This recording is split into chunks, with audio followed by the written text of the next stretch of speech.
Historias del mundo. Diana Uribe. Buenas, les invitamos a los oyentes de Caracol que quieran ponerse en contacto con los programas, llamar al 245-9706, 245-9706 o escribir al email de auribe@hotmail.com o la página web www.diana-uribe.com. Hoy vamos a hablar de la contracultura, los movimientos de los Estados Unidos en los años 60.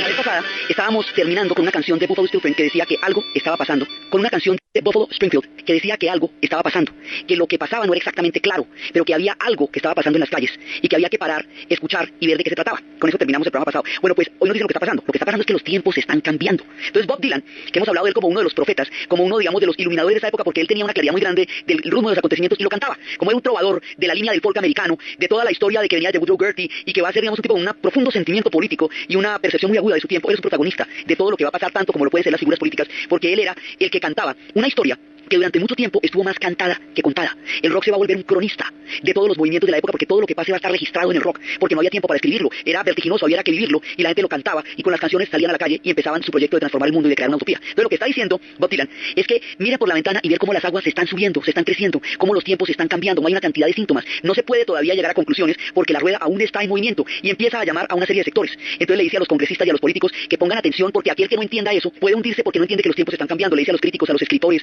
que agucen sus sentidos para poder interpretar la naturaleza de los cambios, porque hay muchas transformaciones, porque los tiempos están cambiando, porque dice que aquel que ahorita está de ganador después puede terminar de perdedor, que el que no entienda lo que está pasando, el que no aprenda a nadar en los cambios, se puede hundir con ellos. Y le dice a los padres y a las madres de toda la tierra que no critiquen lo que no pueden entender, que sus hijos y sus hijas están fuera de su control, porque los tiempos están cambiando. Entonces, ¿qué es lo que está pasando? Pasa que se va a montar un movimiento gigantesco durante la década de los años 60, que habíamos empezado a hablar en el capítulo pasado, cuando reseñábamos que tenía los límites entre el momento en que la canción de los Beatles, A Hard Day's Night, llega al primer lugar de las listas, hasta el momento en que se firman los acuerdos de paz en Vietnam. Entonces, ¿cómo empieza eso? ¿De qué se trata? Lo primero son los movimientos por los derechos civiles, porque abren el nivel de conciencia de que hay muchas cosas que no están funcionando como a ellos les dijeron que debían ser, que hay profundas inconsecuencias entre su discurso y la manera como se practica en la realidad, como el método de Martin Luther King, y lo que le va a dar su legitimidad ante el mundo es la no violencia. Es que los fines y los medios no sean separables. La no violencia va a ser el método a través del cual toda la movilización va a intentar transformar el mundo en el que vivieron. Entonces van a ser pacifistas por definición. Habíamos hablado como cuando se hacen los movimientos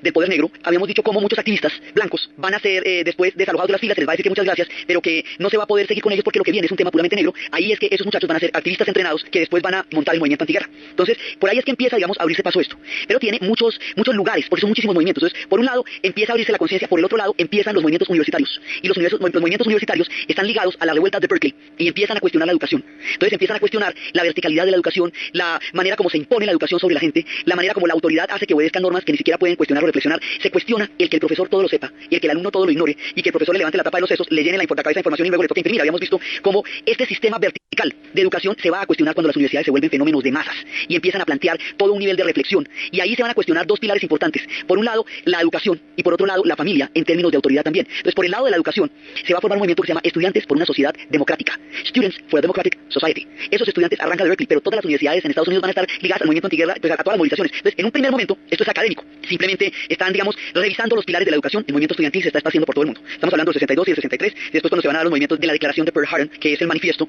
de los estudiantes por una sociedad democrática. Más adelante, el movimiento estudiantil se va a ver involucrado en un movimiento para parar la guerra del Vietnam, que va a ser un movimiento muchísimo más grande, porque en últimas lo que va a unir a todo este parche, que cada uno tiene un cuento distinto y está en otra cosa diferente, en últimas lo que va a poner que todo el mundo se ponga de acuerdo, va a ser el movimiento para parar la guerra del Vietnam. Entonces los primeros que se van a meter en eso son los estudiantes, que van a empezar con los debates sobre qué es lo que están haciendo ellos en Vietnam, invitando por las noches, no se les invitaba, no se les permitían las aulas, estaban invitando por las noches, por un lado a gente que estaba de acuerdo con la intervención y a gente que estaba en contra de la intervención, para que los estudiantes, ante el vacío de las noticias, para comunicar con precisión lo que estaba pasando allá, se formaran su propio criterio a partir de los debates que se llamaban los teach-in. Así es que el movimiento universitario se va a volver poco a poco un movimiento para parar la guerra del Vietnam, y cuando lleguen los veteranos con las historias tan aterradoras que vivieron en el frente y la cuenten, entonces van a empezar a convertirse en activistas, y esto se va armando poco a poco hasta que llegue a ser una cosa absolutamente gigantesca. Esto es el ala política, está la nueva izquierda, está la gente que opina que hay que reinventarse no solamente el mundo, sino el concepto mismo de revolución. Está la nueva izquierda que está inspirada en Ho Chi Minh, en el Che Guevara, que está inspirada en la en los movimientos de descolonización, es toda una influencia que está llegando y que se va a traducir en el movimiento contra la guerra de Vietnam, por un lado.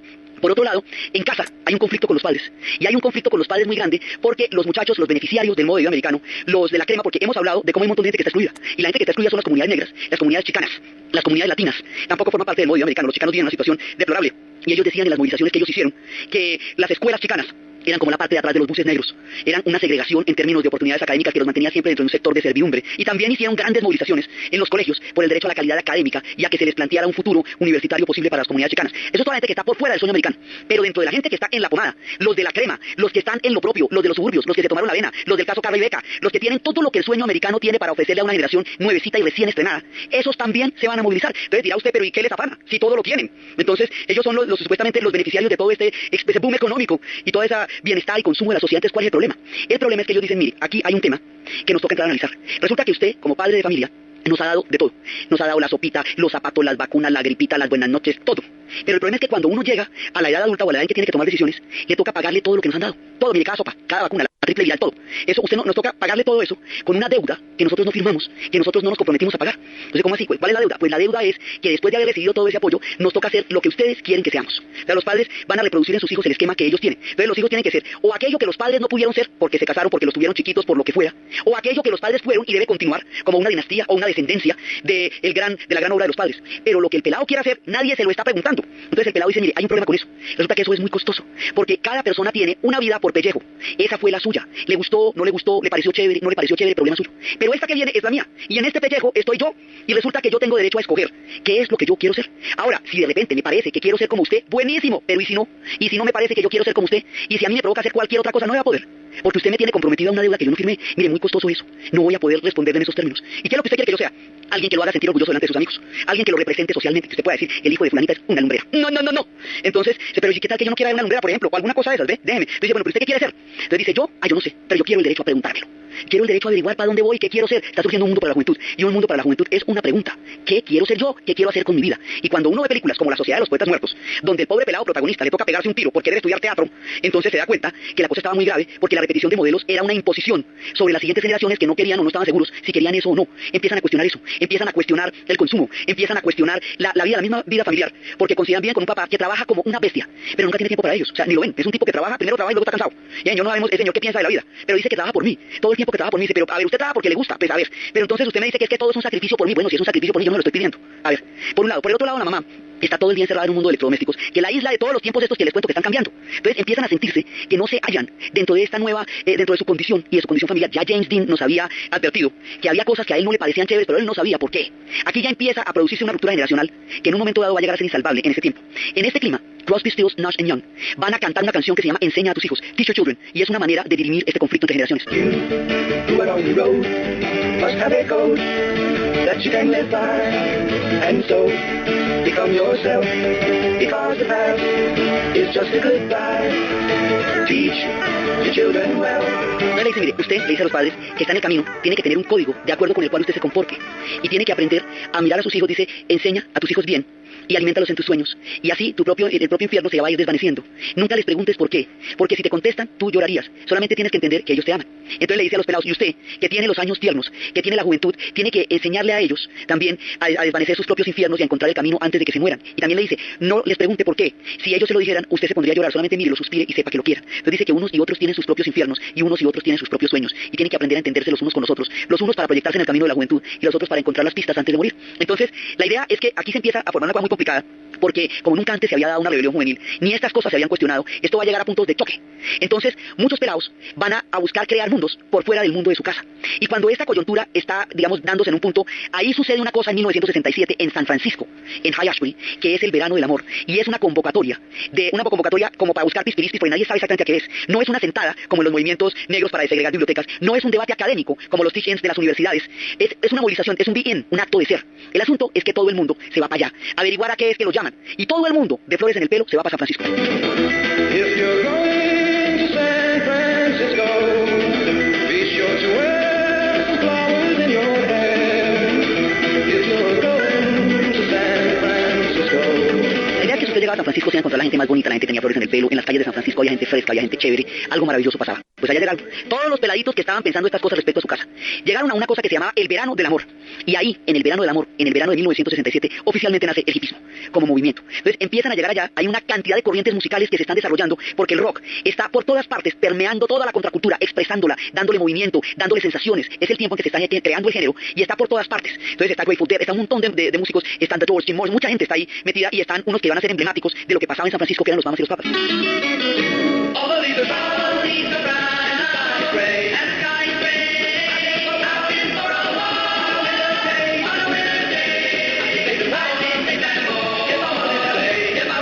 El sueño de California se va volviendo un lugar, un imaginario, y van llegando todos allá, y una vez que se encuentran allá, empiezan a tocar, empiezan a estar juntos, y por el otro lado, se ha venido desarrollando por el Laboratorio Santos una sustancia que se sintetizó y que la va a llevar al conocimiento público el profesor Timothy Leary y el profesor Albert Hoffman, que se llama el ácido lisérgico, el LSD, y eso va a entrar a formar parte de lo que va a pasar en las calles de San Francisco, en High School, y esto va a ser, bueno, aquí van a durar un año.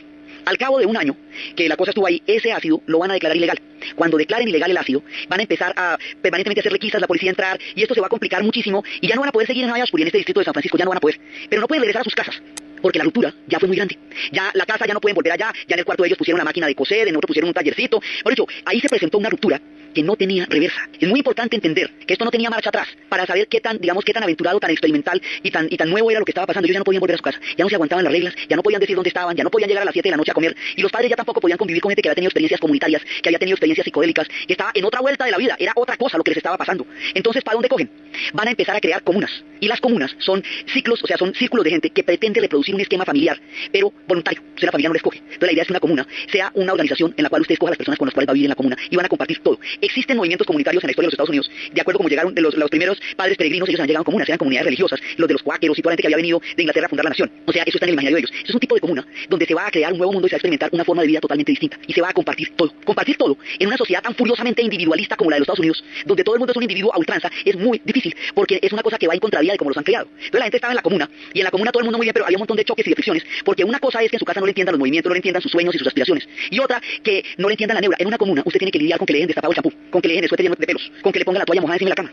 Eso en su casa no se lo hacen, porque todo el mundo sabe cuáles son las reglas suyas y usted sabe cuáles son las reglas del otro. Pero en una comuna estamos hablando de 20, 30 personas, donde la mayor tenía por ahí 24 años, si mucho. Entonces, intentando, digamos, ponerse de acuerdo, no se ponen de acuerdo las parejas, y se les va la vida en tratar de limar las perezas en lo cotidiano. Imagínense lo que era una comuna. Entonces en la comuna también pasa que en invierno, en verano todo el mundo feliz y dichoso de la vida, porque esto era todo el mundo en peloto en la playa, la maravilla. Pero cuando llega el invierno, sobre todo las comunas del norte, y esta gente engarrotada del frío, 5 meses, 4 meses, frente a un calentador todos, pues mire, para marzo ya no me podían ni soportar, porque como decía la gente de los experimentos comuneros que se hicieron en Colombia, lo bueno de las comunas, lo bueno de la visita es que termina.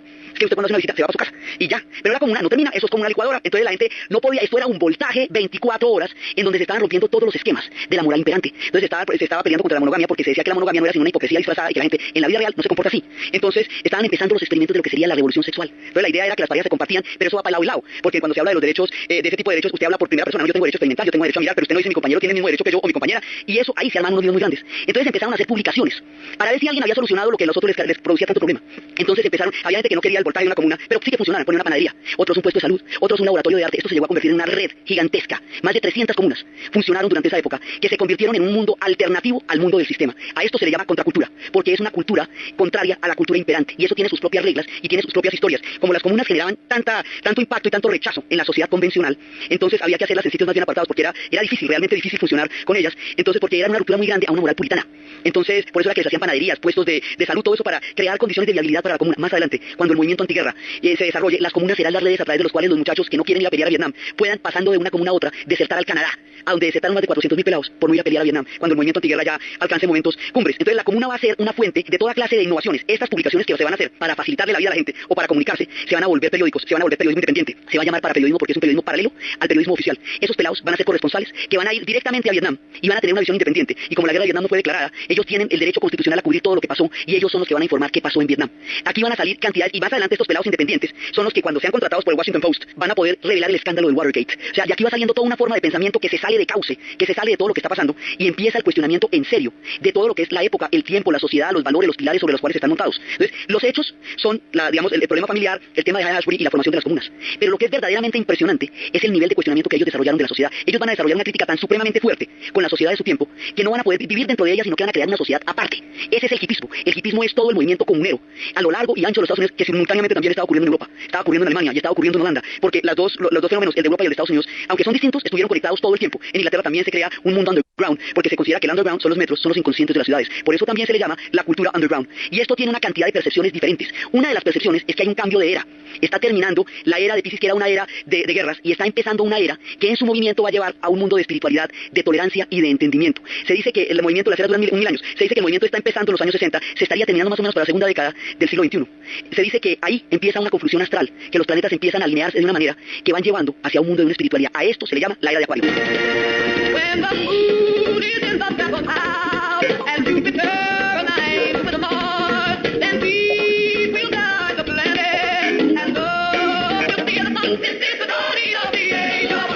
Cuando la luna está en la séptima casa y se alinea con Marte, es el surgimiento de la era de Acuario.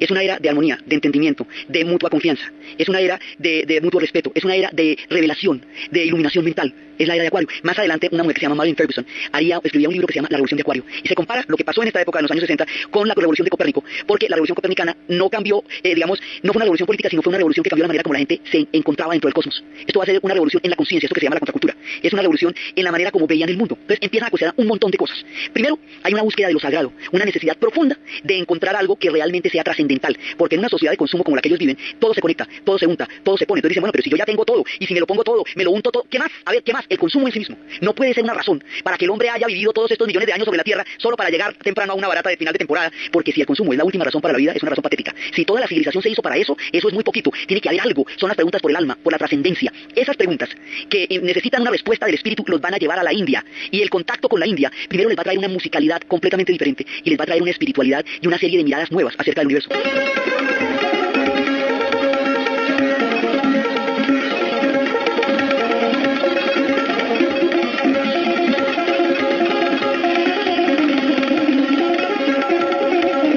Este contacto con la India le va a cambiar la mente a todo el mundo, porque primero se van a dar cuenta que el hombre no es el show de la evolución, el único que ha nacido por todos los tiempos, sino que es una brisna de la grandeza del cosmos. Se van a dar cuenta que hay una espiritualidad completamente distinta y milenaria, que hay toda una nueva mirada sobre el mundo. La India va a aportar en ese momento todo su poderío de civilización espiritual a un mundo ávido de lo trascendental. Y en ese momento, los virus, a los que les hemos dicho que son unos mutantes, empiezan a entender esa búsqueda, se van a volcar hacia la India. Eso va a cambiar su música, va a cambiar su percepción. Algunos de ellos, uno de ellos, en el caso por ejemplo de George Harrison, él va a estar el resto de su vida metido en eso. El grupo va a experimentar, va a ir hacia la India, va a cambiar su música, va a ampliar su conciencia, va a pensar en otras cosas, va a tener otras perspectivas y va a escribir otras canciones. Es en ese contexto en que se escribe el disco, uno de los más emblemáticos en la historia de rock, el disco de Sgt. Pepper's, y es en ese contexto donde se escribe Lucy en el cielo con diamantes, Lucy in the sky with diamonds.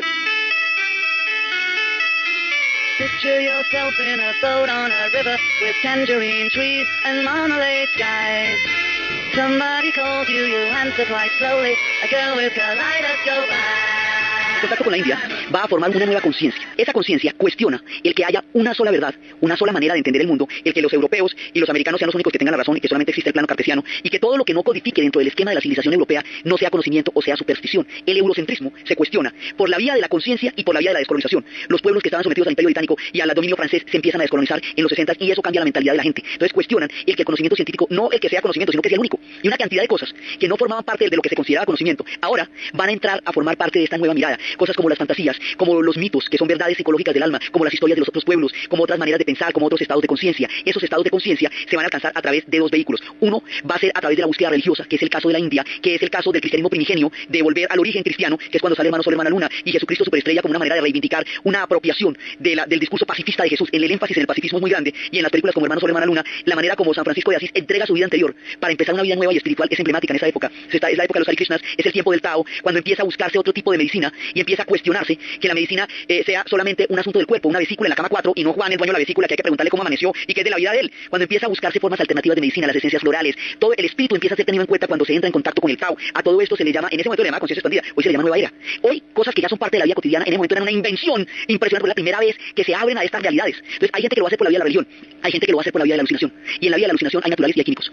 Los químicos son el ácido lisérgico y los naturales son el peyote, en el caso de la sabiduría de los indios mexicanos, el yagé. Son formas de buscar otro tipo de realidades porque empieza a partirse de la base de que hay otras realidades y otros estados de conciencia. Como si usted tuviera muchos canales en su televisor y solamente tuviera uno en el que enfocaba, porque solamente en ese ve, pero que si usted tiene un decodificador puede encontrar 1000 canales. Los decodificadores podían ser o la religión o la búsqueda de las sustancias. En la búsqueda de las sustancias había una necesidad de trascendencia, eso no era un consumo, porque era contra el consumo que peleaban. Era una manera de entrar en sintonía con otras realidades. Mucha gente las encontró, se armó, se desarmó, se volvió a armar y siguió viviendo. Y otra gente se quedó por el camino, mucha gente se quedó por el camino porque ahí hay unas variables que no se pueden manejar, que la variable usted. El contacto de las personas con las sustancias es impredecible. Como dicen que el problema del hombre lobo no es el lobo sino el hombre. Entonces, mucha gente, digamos, se quedó por el camino. Janis Joplin, Jimi Hendrix, Jim Morrison, mucha gente se queda por el camino en esas búsquedas y otra no, pero también es parte de lo que estaba pasando en ese momento y es cuando el pensamiento de Castañeda va a volverse una forma completamente nueva de relacionarse con el universo, porque la búsqueda de las raíces indígenas, de la sabiduría del mundo de los indios, empieza a decirle cosas a la gente que busca una espiritualidad, y es ahí cuando el mundo de las naciones indias vuelve a escucharse las voces de los viejos ancestros a través de la búsqueda de estos jóvenes que de una u otra manera lo que estaban buscando era un sentido de lo sagrado. Entonces empiezan a escucharse las danzas de los indios, empiezan a ver, a reflexionar, y es ahí cuando los indios dejan de ser los malos de las películas y de quitarle la cabellera a Mary Joe y a su perro Spot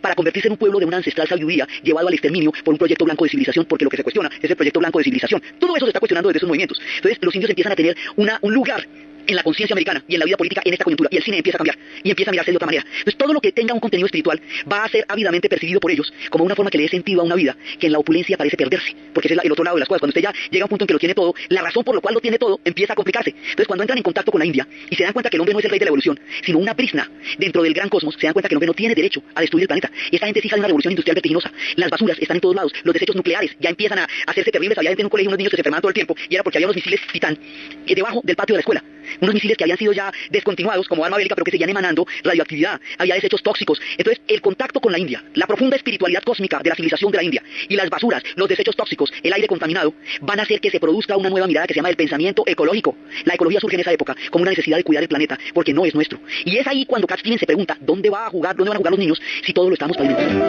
Well, I think it's fine building jumbo plane, taking a ride on a cosmic train. Switch on, son up from a slot machine. Get what you want the way you want, as you can get anything. Cat Stevens nos dice que es bueno que se construyan aviones y camiones y carreteras y que haya todo ese progreso, pero que él se pregunta dónde van a jugar los niños, que si todo eso nos va a decir cómo vivir y nos va a decir cómo morir, y empiezan las preguntas por la ecología y esas no han terminado, y ahora con el calentamiento global la cosa es bastante más complicada. Entonces aquí empieza a cambiarse la manera de ver el mundo, y eso son muchas cosas. Avi Hoffman decía, nosotros hicimos, uno de los grandes líderes que vamos a ver después, nosotros hicimos un mundo mejor, no por la cantidad de racionalización o por los preceptos del momento, sino por las escogencias que fuimos capaces de llevar a este planeta. Enseñamos que la gente debería tener el derecho de cambiar la historia, enseñamos que el racismo no podía seguir siendo como una segregación legal, enseñamos que no podíamos mandar 500 000 de soldados a Vietnam a morir por causas que no tenían ningún apoyo popular, enseñamos que la idea de que la mujer era un ciudadano de segunda clase no podía ser aceptable, enseñamos que el ambiente era importante y que no podíamos rehuir el tema ambiental, enseñamos muchas cosas. Éramos jóvenes, autosuficientes, hipócritas, valientes, tontos, asustados a muerte, pero teníamos la razón, decía él. O sea, todo esto se va a cuestionar, las mujeres, la guerra de Vietnam, todo. La manera como se cuestiona todo esto, cómo esto va a llevar a un conjunto de movilizaciones para parar la guerra del Vietnam, el papel de las mujeres en esta historia, y cómo se va cambiando el concepto de la cultura de la época, prefigurando la segunda mitad del siglo XX, y buena parte de lo que es la cultura contemporánea es lo que vamos a ver en el siguiente programa. Entonces, desde los espacios de la conciencia expandida, de un mundo para la juventud, de la mirada ecológica, del contacto con la India, del hipismo, de las brechas generacionales, de las búsquedas de una espiritualidad y una armonía y una conciencia histórica, en la narración de Ana Uribe, en la producción de Jessy Rodríguez, y para ustedes, feliz fin de semana.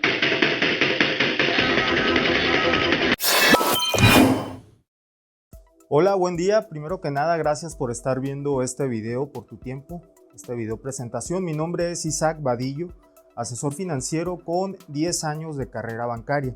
Actualmente me especializo en el área de divisas, tipo de cambio, ofreciendo lo que son estrategias, herramientas y servicios para optimizar esos ejercicios, esas operaciones. ¿Cómo? Con posturas, órdenes en mercado, un sistema que se queda trabajando 5 días de la semana, los 24 horas que el mercado está activo. Análisis técnico, básicamente la verificación de gráfico para sacar tendencias, soportes y resistencias, ver probabilidades y pronósticos.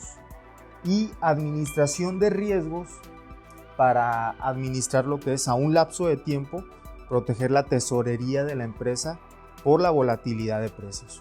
Mi nombre es Isaac Vadillo, gracias por mirar este video. Saludos.